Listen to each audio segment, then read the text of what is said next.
The auto industry not the only one being affected by the crisis in Japan. The electronics business being affected as well. So let's talk about this with our digital lifestyle expert, Mario Armstrong. Mario, my friend, good to see you again here on this CNN Saturday morning. We talk about the electronics business. What kind of things are we talking about? We talking about the standard TVs, computers, everything? We're talking a lot. We're talking everything from these tablet devices to smartphones to computers, even cameras, television sets, tablets. I mean, it's a lot of consumer electronic devices that are impacted with what's going on in Japan. Specifically, two main areas of concern is one is called the NAND memory chip. That's N-A-N-D for anyone that wants to Google it. These are memory chips that get inserted into tablets and smartphones like the iPhone. And then the LED lights.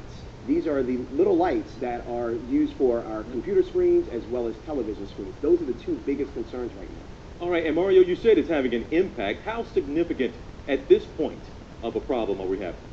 Yeah, pretty significant. I mean, we're talking 40% of these semiconductors, of these small chips, are manufactured in Japan at these plants that have been shut down. Some have been completely destroyed. And then we're talking 20% of all semiconductors are coming out of it. And you can see these are some of the semiconductors and the chips that you see. You don't see these things, but these things are these are the brains in many cases of these phones and of these devices.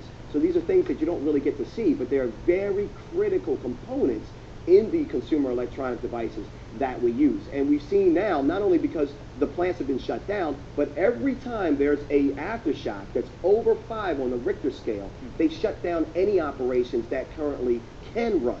So it's a constant, back and forth of when they can actually produce things and when they can't. And that's just not creating the supply to meet up with the demand. Okay, Mario, well, supply and demand. So can we naturally assume that somewhere down the road we're going to start paying more for this stuff?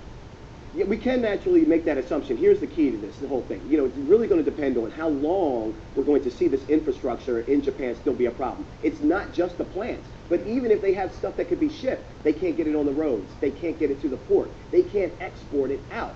So we're going to probably see, I have a quote here from the Acer president of Acer Computers, Scott Lin. He says that the PC industry supply should remain intact for the next 2.5 to 3 months, but some companies are beginning to stockpile their inventories of these special memory chips and LCD panels, which should cause some short-term price inflation. So I would say within the next few months, we might start to finally see some impact. Best Buy and Walmart and others are saying too early to tell right now, but I would suggest if you see something you like, you might want to go ahead and buy it now. That was going to be my last question, though. So it sounds like that's the advice to consumers. If you see it, you might want to go ahead and buy it now and just not chance it. If you know you're going to buy that item anyway, you might want to go ahead and get it now.